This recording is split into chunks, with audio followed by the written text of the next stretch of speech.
Indiana treasures on the brink of extinction. Indiana Landmarks recently released its annual 10 Most Endangered List. Again this year, we're showcasing those Hoosier jewels and what is needed to save them. One repeat location on the list from 2021, the long-abandoned Kamm and Schellinger Brewery along the St. Joseph River in northern Indiana. Around Indiana reporter Mary-Rachel Redman has more from Mishawaka. One beautiful beer. The oldest known recipe in the world is beer. A dry beer, a mellow beer, a hearty beer. In fact, some historians even credit the cold one with the rise of civilization itself. For thirst-quenching refreshment. So one could argue America's earliest breweries should be considered hallowed ground, especially if they're still standing. It may not be a Coors or a Budweiser, but in its day, Kamm and Schellinger was quite the operation. And then Kamm and Schellinger, they may not have been one of the largest industries of Mishawaka, but they had lots of products and their name was everywhere. But it was brothers-in-law Adolf Kamm and Nicholas Schellinger, both German immigrants, that would make the Kamm and Schellinger Brewing Company one of Mishawaka's most celebrated manufacturers. Kamm Schellinger Brewery started in 1853. The Kamm family, there are two houses. This house and that house were family homes. Mrs. Kamm at one time cooked for the workers, so it was a family affair. One of my favorite parts is that in the Prohibition they started making root beer and other types of things. When Prohibition ended, Kamm's was the state's first brewing operation to resume making beer.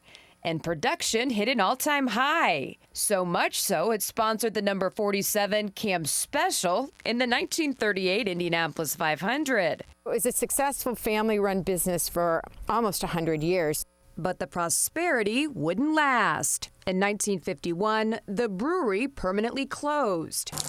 It would see new life, though, in the late 60s, when developers adapted the site into a popular complex of shops and restaurants known as the 100 Center. It was the place to be until the 1980s, when the new malls were built up north of town, and kind of the energy shifted, and this has kind of been a slow decline since then. We're not able to get inside the building, so even as a city, because we have an out-of-town owner, so we don't know the situation with the state of the building inside. But structurally, it still looks pretty darn good. It's solid masonry. You've got a building built out of brick and concrete. You've got this piece that's kind of coming off, and behind it you've got, you know, these metal bars kind of blocking windows. These. A lot of different things going on back here, which I think is part of the fun of this site. And to me, the best part is the fact that this is on the St. Joseph River. It's an amazing location. We talked about the river was part of what really ran the factory. It looks like a moat to me. It's kind of, this kind of surrounds the building, and this was the water that sourced the power. It was the water that sourced the power that ran the Kamm Brewery. This back here is fabulous. It just shows all of the different eras of this building from the 60s and 70s, and then later additions, and all the way through the 19-teens, 20s, and 30s, including the Ice House, which is the large building here on the right. Random fun fact, the Ice House owned Indiana's first artificial ice machine in 1889. They would use that building to help cool and ice down the beer until they started making root beer. You know. And that was for Prohibition. That was Prohibition. Yeah, root beer had to do something.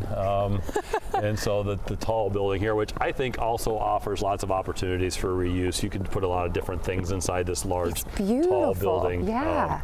And really bring it back to life again. Hopefully with more heat than it did when it was an ice house.